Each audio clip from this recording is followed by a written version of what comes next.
to 6% to get the full company match. Currently, what's happening is if they miss the opportunity during their new hire enrollment or during open enrollment to capture it in Benefit Compass, they have to send benefits and finance a request to do that because there wasn't that integration with American Funds. Well, with Vanguard, we've done a demo with the finance team, and what they can do is set it up for constant payroll reports to be submitted to them in a certain time frame, and it would capture any contribution rate that someone goes into their website to do. So payroll knows on the back end how much to adjust it, whether to go up or down. And it's so simple. You just go to your account here, and you go to contribution elections and deferral rates. So if you go click down here, right here is what your current elections in this example shows, that 100% of my investment is split between 10% American Funds, 40% PIMCO, 25% Vanguard, and 25% Vanguard small cap. So that kind of shows you, and if I wanted to change these, and let's say I wanted to take American Funds out completely, I would remove it and then adjust my percentage in these other categories so that it's 100% of my investment. If I wanted to change my election, and I go down to deferral, or actually, sorry, it's modify account modifications. If I come down here and I want to change my deferral, I click there and I say employee 401k, I'm currently at 10%, so I want to change that. And I want to submit it. I could do Roth, which currently right now in Benefit Compass, we don't have that. We have both pre-tax and Roth options, but Benefit Compass can only do one or the other. This allows employees on their own to go in and decide what they want to do. They don't have to tell anybody because Vanguard will run a report, send it to our finance team on the specified dates that they need it for payroll, and they can get it that way. I think that's really nice because I think employees don't like to necessarily have to tell everybody what they're doing. They don't want to have to necessarily say they're taking it from 6 to 3 for a time being, or they don't want to say they're changing from a pre-tax to a Roth or vice versa. They like to keep that information. So it really is easy to do. So if you click there, then you could change it here. Here's my current deferral percentage, and now I want to change it to, let's say, 8%. And then I submit it. And it says you can defer up to, this percentage, last changed at the record keeper on this date, and I submit it. And there is, of course, a caveat with that to say they'll have some verbiage in there that says your change will be effective on the next available payroll cycle, so that it's not a guarantee of when it will go in, but it'll let them know, depending on their timing, that there is a little bit of a lag. But I thought that was really cool. It says right there, contact your plan sponsor, which is STG is the sponsor of the plan, to determine when they'll be applied, because based on the date that you make that, you submit that, it may or may not be soon enough for the next payroll run. Yeah, so that's kind of really be nice. Yes. I was just going to say that's when you can bribe Carlos. Carlos, please. He takes bribes. But even from here, let's say, but let's say you make your payroll change or your election change, right? Then right from the screen, it'll have these little links to say if you wish to go into the investment election changes. So maybe by changing it from 10 to 8, you want to change what you're actually contributing to a certain fund. You can go right here and do it. It's really, really nice. It's a quick link. It takes you right to this page I showed you before, and then I can adjust it over here. It's very user-friendly. I just think it's, a step above.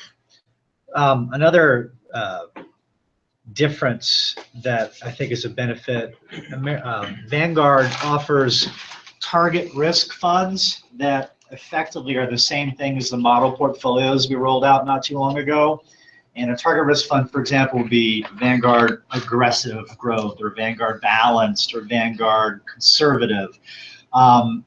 American funds didn't have such funds, and we only had certain slots that we could use for non-American funds, and so we kind of prioritized the index funds for that. But you will have these target risk funds in addition to the target date funds, just like you now have model portfolio options in addition to the target date funds. The only difference is going to be that Vanguard will be running those target target risk funds, not my firm. I say running them. I create the allocation. It's not like I'm changing it, every month.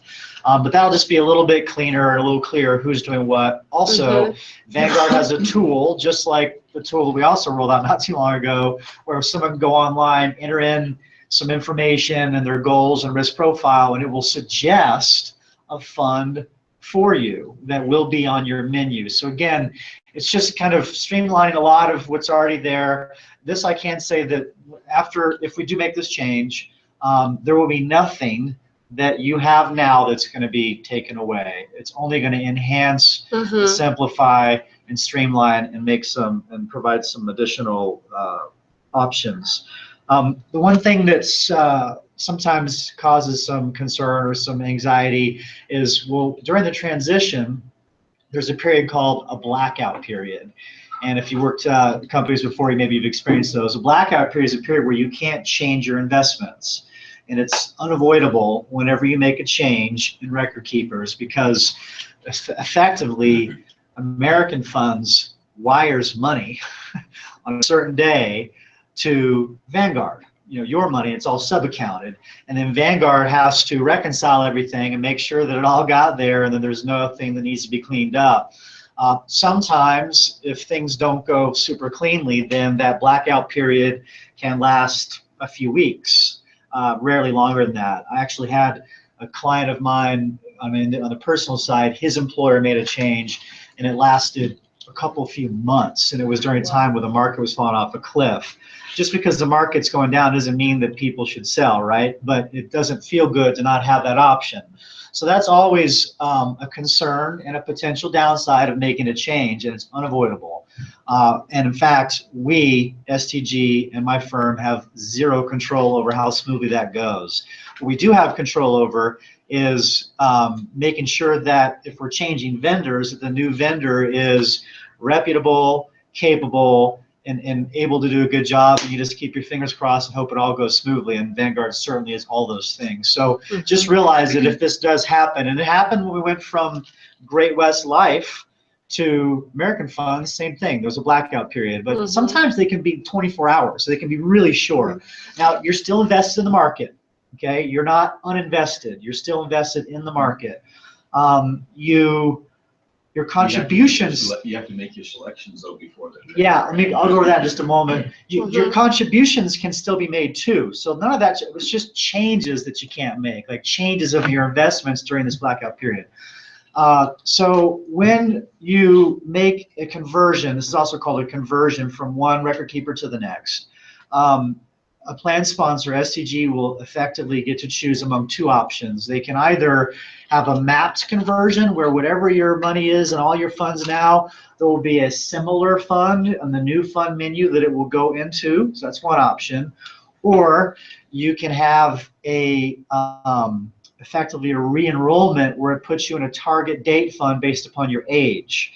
There are advantages and disadvantages to either approach, but ultimately you will have an opportunity to weigh in. But if you do nothing, which is what most people do, is nothing, then money's either going to get mapped into a similar fund, a like fund that I would help them assess which is the most like fund, each fund on the menu, or you get re-enrolled, and based upon your age, it goes to a target date fund, and then you can make changes if you wish. But again, it's all standard stuff. So what we have control over is making sure we choose a quality vendor, and like I said, Vanguard is a big player in the industry. And then you would recommend the timing of when that would happen, like the timing of when you would roll from the one to the other.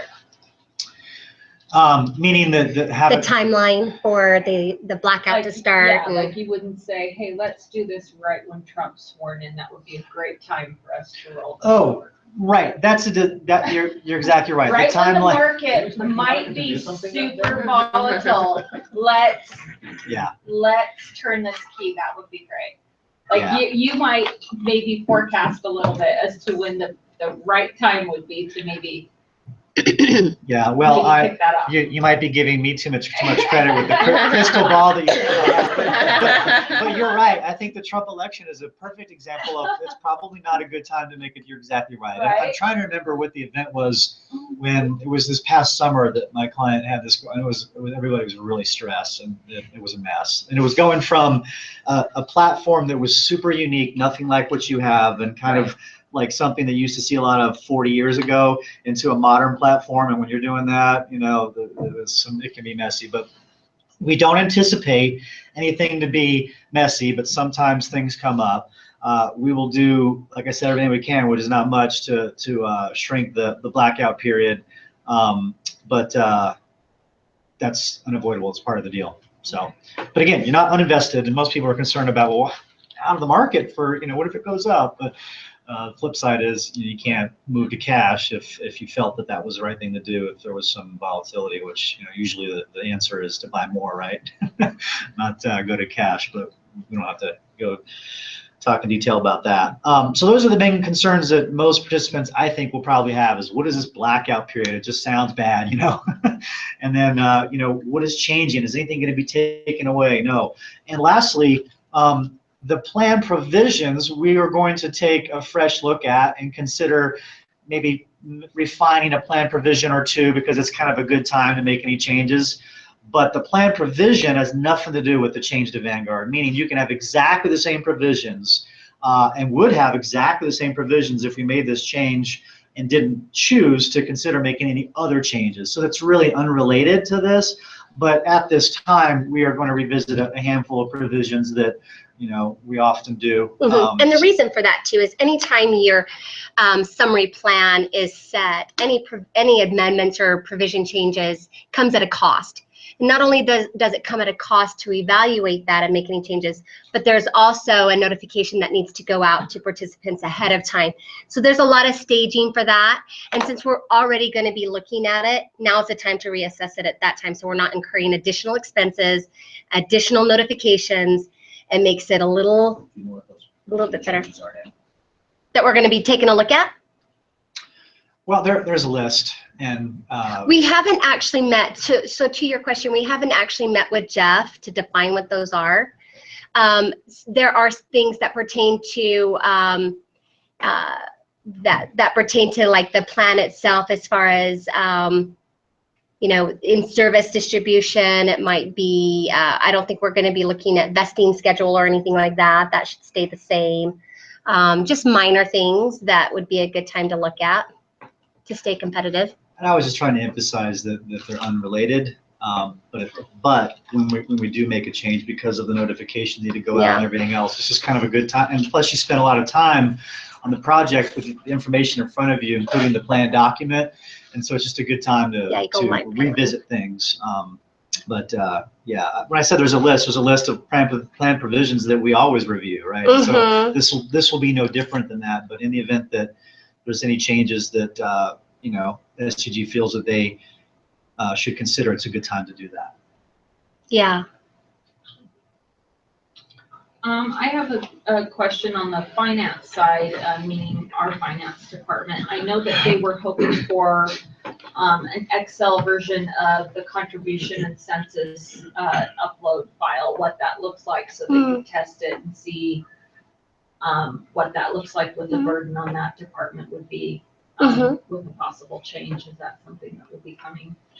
Yes, yes, we actually submitted to both Carlos and to Mark. So what we're looking at here is the participant side. There is an administrative backend side that has that upload provision and what they call their template. Sure. And in talking with them through the demo, Vanguard is kind of reviewed with them with finance what their current template looks like, and how we might want to add to that for future uses of certain information. Cool. And we can actually tailor it, like we could modify it. So we need to be looking at what information do we want to upload for future use? There's been some talk about how we could have changed our current template with American Funds for some of the things we want to be doing, but that would be going back and keying in all this information. Yeah, no, we don't go backwards. But we're looking at that. I don't know if finance has had a chance to take a look at that. We could sidebar that, but Yeah. I'm just curious, since we're talking about that type of thing, if that's, you know, something that we. Yeah, when we demoed the site, Vanguard, did you feel like Vanguard was pretty responsive to that? Yeah, and I feel like the process was pretty similar. It wouldn't be that much of an additional toll on our team. Yeah, it seemed like it was going to be really similar to that. And they sent you the actual template after that meeting? Tomorrow. Okay, yeah. And that effectively was another step to take in addition to this, just to make sure that the that from an administrative back-end process, finance, payroll, that there wasn't anything unusual that they would find out after we'd already committed to making the change. So we did go through that process. Right. Yeah. This is more the, as Rachel was mentioning, sharing with you from a participant The user standpoint. experience. Yeah. Right, how's that going to change, and reviewing the fact that nothing's going to be taken away as far as options. You're only going to be getting more options and better options and a cleaner fund menu. The menu, the look and feel of it is very nice. It's a lot more intuitive user experience than the other. I have a question I'd love to pose to the group and get your feedback on this subject. A lot of research has gone into 401k plans and the subject of fund choices and how many is enough and how many is too many. And the research is crystal clear that the shorter that list, the greater the participation. Of course, if that's the fact, it's hard to want to put out a longer list. And a longer list would be a list with more than maybe 10 funds or 8 funds.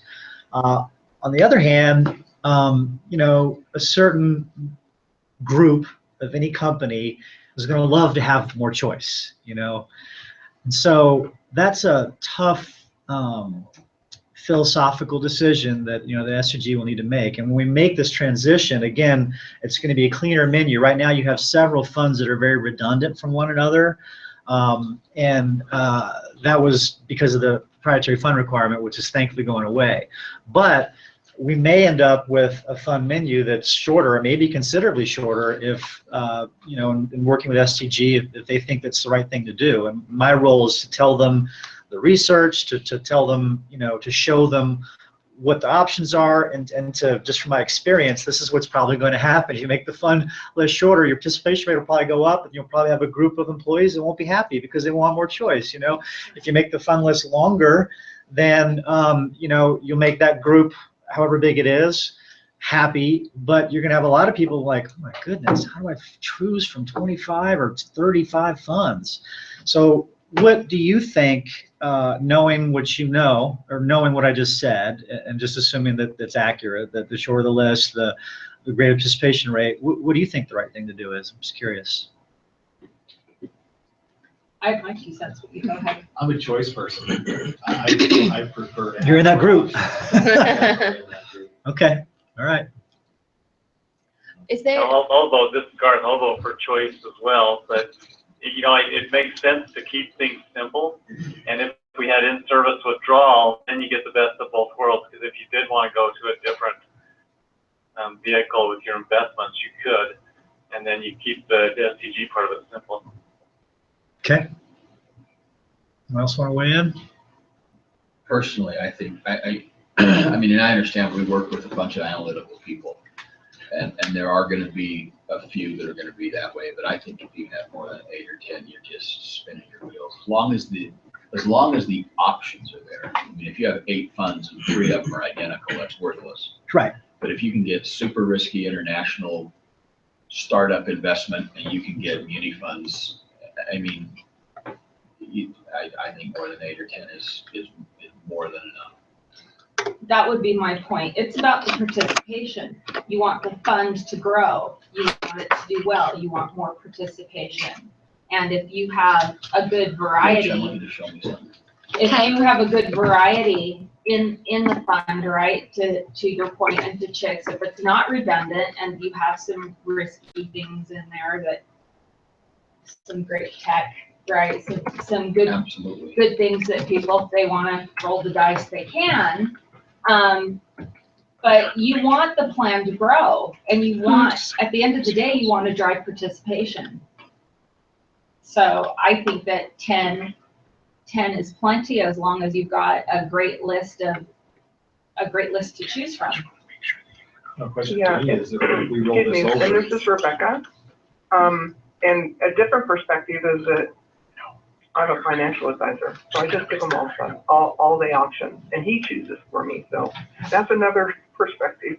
That is. So It is. for me, the bigger option is probably a little bit better. It's a good point, Rebecca. I'm curious, we're all a bunch of nerds and techno guys, and I'm wondering if we don't quite fit the standard view of a typical 401k investor. It might be that most of our guys would prefer a lot more choices, especially if there's not an in-service withdrawal option.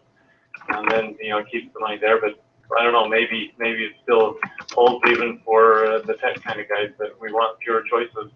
I would think most of us would be, we're kind of analysts anyways, and we would want more options, but anyway, just another thought. No, that's good. That's why we're having this. Question. So currently we have the default allocations, right, for our employees. Basically, they're automatically enrolled into a target date fund based on their age. Is that correct? Yes, the default fund for the plan is the target date fund, yes. So I think that, and would we have that available with Vanguard? Yeah, that won't change. And the regulators have, over the last 10 or so years, have effectively encouraged everyone to do that, because what was happening in the olden days, the target date funds used to be a money market fund, so effectively it wasn't invested, right? You couldn't lose money. Well, technically you could, but most likely not going to lose money.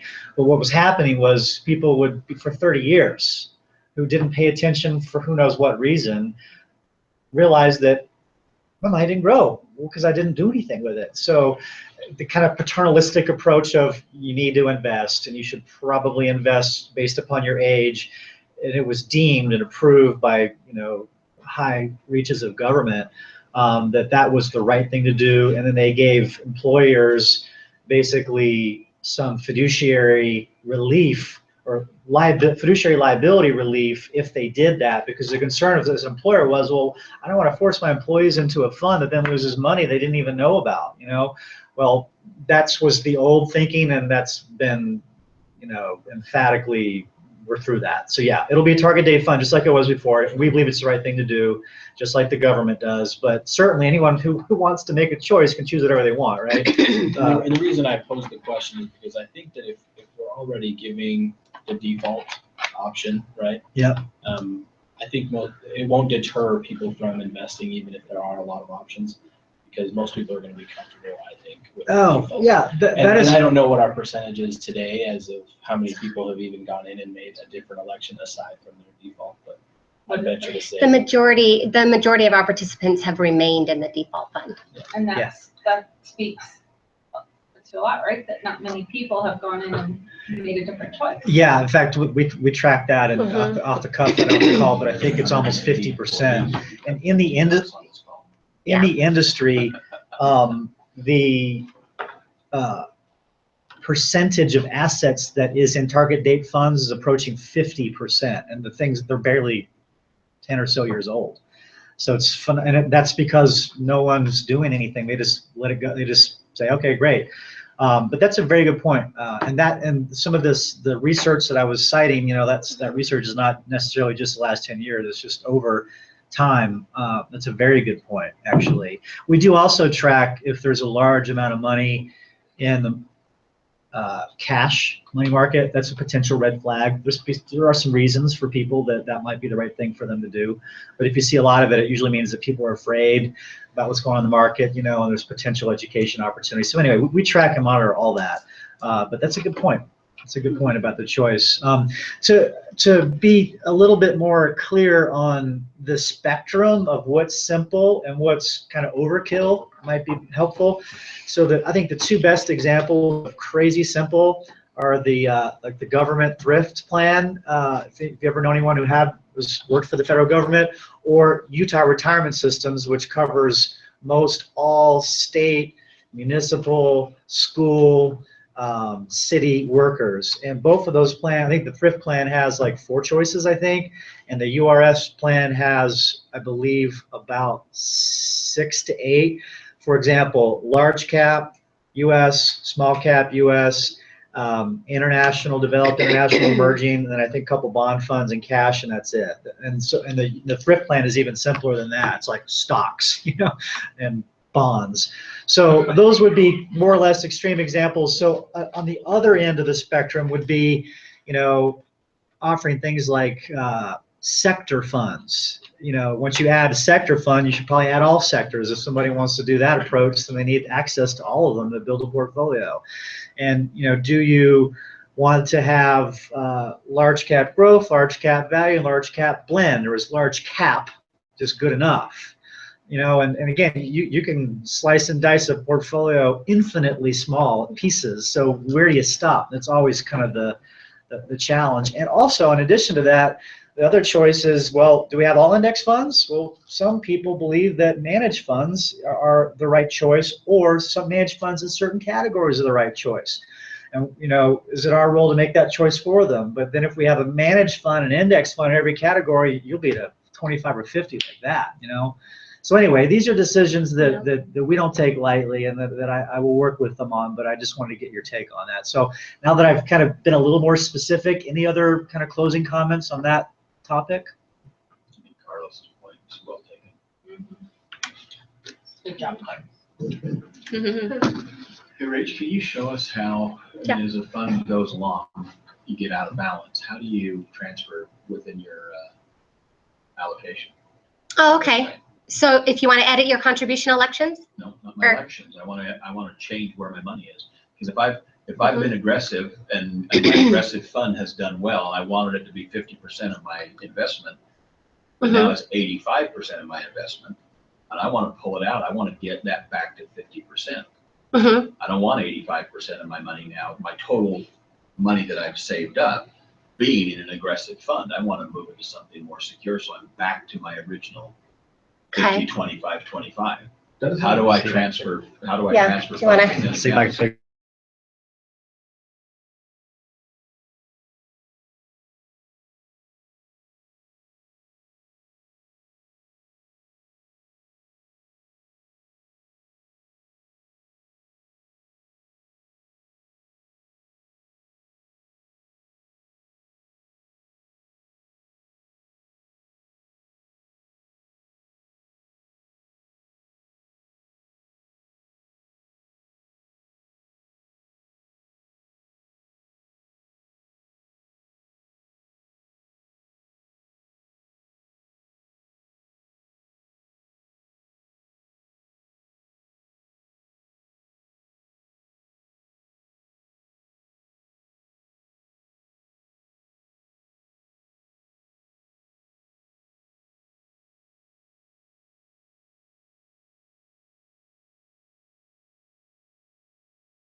Did everyone else lose the presentation?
Anybody there?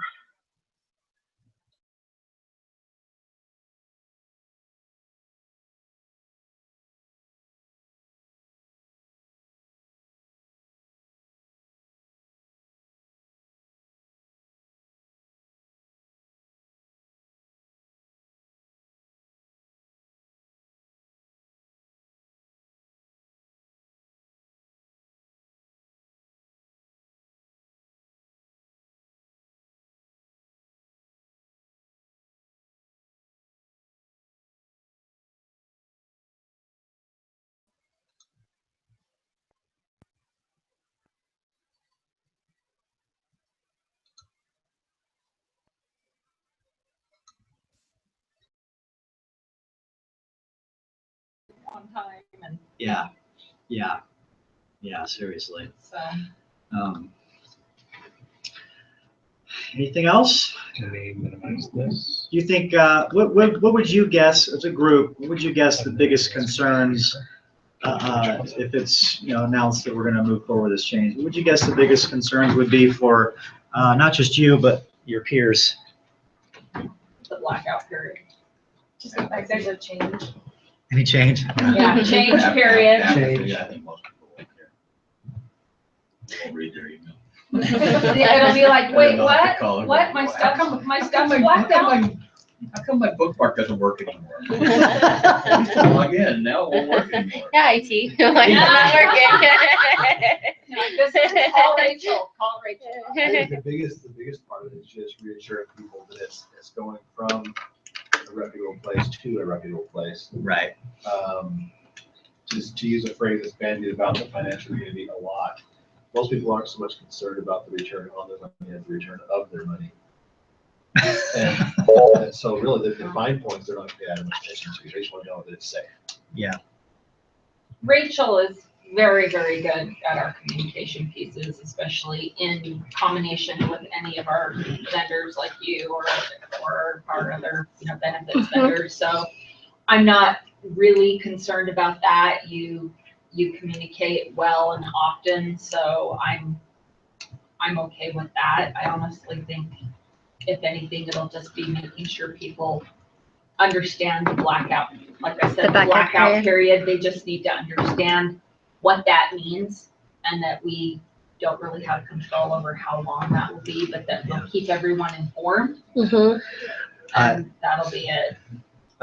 I sent Rachel a link to read about what it is and how it works, or maybe something similar. I'm sure that there'll be something automatically so sent. that they can understand. Yeah. Okay. So they can self-educate, Right. Read this link, it will let you know what it really means for those who care enough to click on it. I think most people, during the normal revenue, they might check it beforehand, but they probably don't check it again for a week or 2 or 3 afterward. Yeah, and we've had very similar blackouts, like when we did the HSA conversion, and that communication went fairly well. People understood that there was a freeze on the accounts and how long that lasted and when that was released. So I think that went really well. Well, I have a good question that would Yeah. go along with that Yeah. they would ask, which is, so we're in our blackout period because funds are being transferred. So when our funds are being withheld from payroll, right? So are they then being sent to Vanguard and kind of in a holding pattern at They're Vanguard, or are invested. they instantly going into our new account there? They're invested. So those are being invested. Yes. It's just the funds in transit that are kind of in that blackout No, period. everything remains invested. Okay. Well, there might be actually the day they wire them, I think it remains invested, including that single day. Okay. But it's just that you can't make changes to your allocation. So if somebody had a major life event come up that needed to drastically change their investments or sell it all to cash, that can't happen during the blackout. So That is a just be disadvantage. making sure that they understand that, right? Yeah. Mm-hmm. That yes, we're still withholding, yes, it's still being sent, yes, you're still Yeah. being invested. Exactly. Yeah, and some companies go through these vendor changes literally every 3 to 5 years, but the blackout is not something to take lightly. I mean, you hope you have a real good reason to make a change when you've got that inaccessibility for a period of time, and we feel strongly that we do, right? Otherwise, we wouldn't suggest it. But yeah, that's usually the biggest concern. That or choice fees, and I think that I wanted to cover all those What things. happens with something like this to someone who has a loan out on their 401k? That's a good question. Yeah, I mean, the loan will be transferred somehow. I'm not really familiar with the details. So I've never- someone who has a loan, that we would want to have that information ready for them because they would be immediately. Yeah, that's a good. I'll make a note to clarify how the loan situation. Loans, I know how they work when you leave the company, but when you I don't think anything changes. It just changes hands. But because the provisions of the loan are part of the plan provision. It doesn't have anything to do with a record keeper. But Well, my guess is there aren't that many, and we could send a communication piece just to those people Mhm. specifically. Yeah, that's a letting good them idea. know so that they're not concerned. Right. Your loan rate is very low. The national average is like triple, quadruple what yours is. So you have very few people who take loans, which is good. I mean, usually it means it's financial, dire straits sometimes. Right. Anyway. Okay. I wanted to circle back really quick on Chick's question before the screen froze. So his question was how to reallocate account balances. So if you come under your account here and you do transfer funds, you can do a direct fund transfer, reallocate account balances, and then there's that automated account rebalance that you mentioned, Jonathan. Okay. So these are your options here. So if you were to reallocate account balances, this would tell you here's your portfolio account balances in these certain funds here. So you could do it by rebalancing here. It also says up at the top that these changes will not affect your future contributions, will not affect how your future contributions will be vested. So you can switch those around. It's pretty easy to do. No, it's very, very, very useful. Thank you. Thank you for showing that. So for Rebecca and Celestia, Garth, I'm not sure if Brett's on. Brett, Garth, and Rebecca, I believe. Okay. How about the three of you? Anything you wanted to add to the discussion? I had a No, it question. looks great.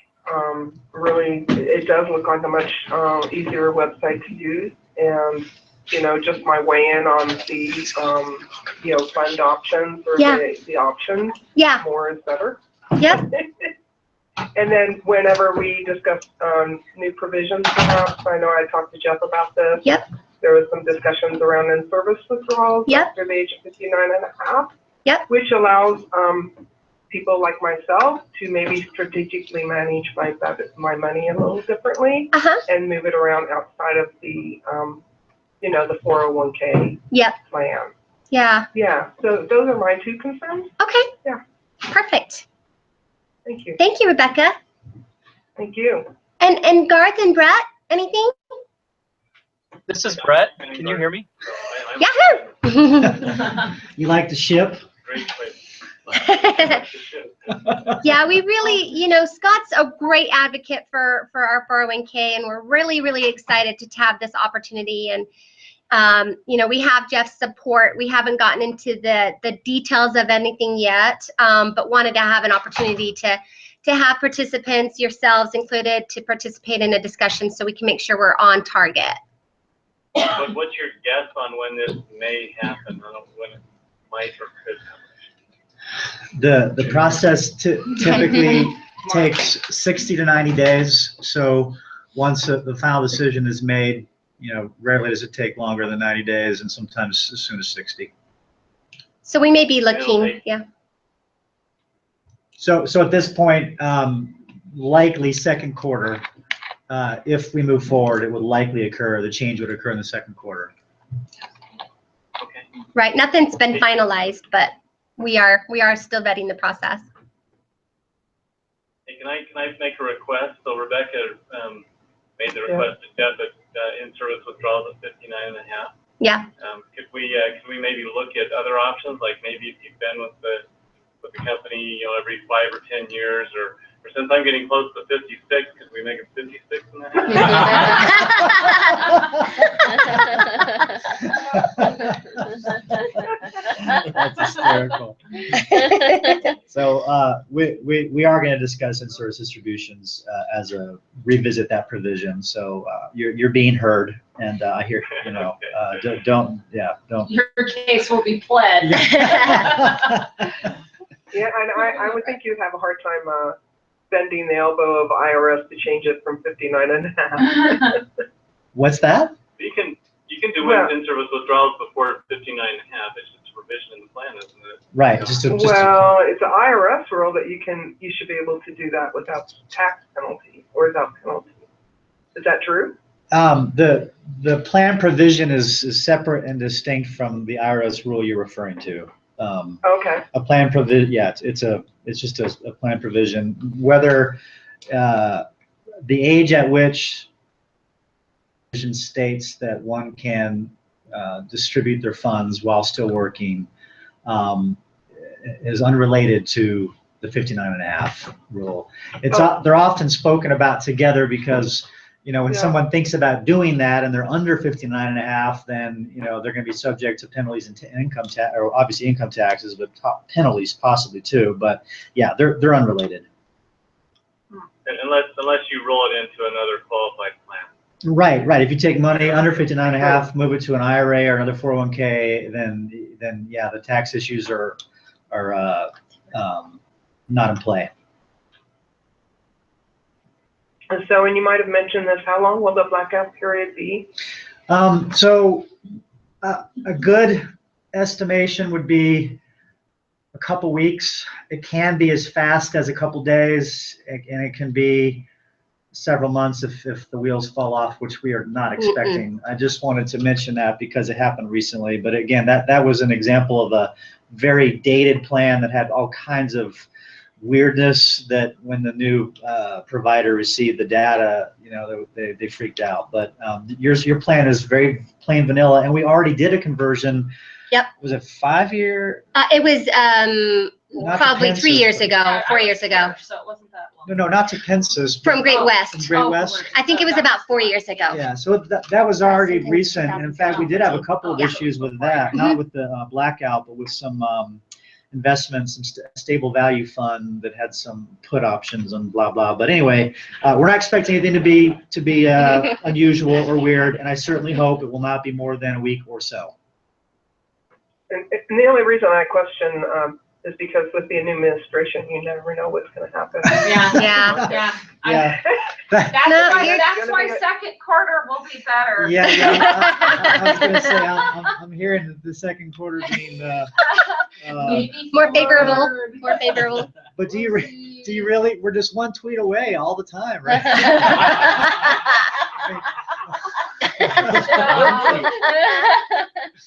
The thing is, it could be good or bad, right? It could go. Yeah. Like I'm not saying if we could be upset that it's blacked out, good or bad, right? It could be great. It could be be bad. We could just be like, we can't do anything right now. Yeah. Right? You Yeah. never That's know. my concern. If I want to bail out, man, I want to be.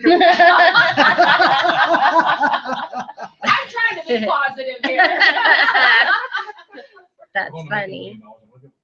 All right, we'll wrap up in Yep. trying to keep Yep. our norms. That's and finishing right. on time. That's so. right. So if right. you guys are okay, what I'd like to do is send you out this instructions on how to get onto the demo site so that you can play around with it a little bit. Does that sound okay? Yes. Yep.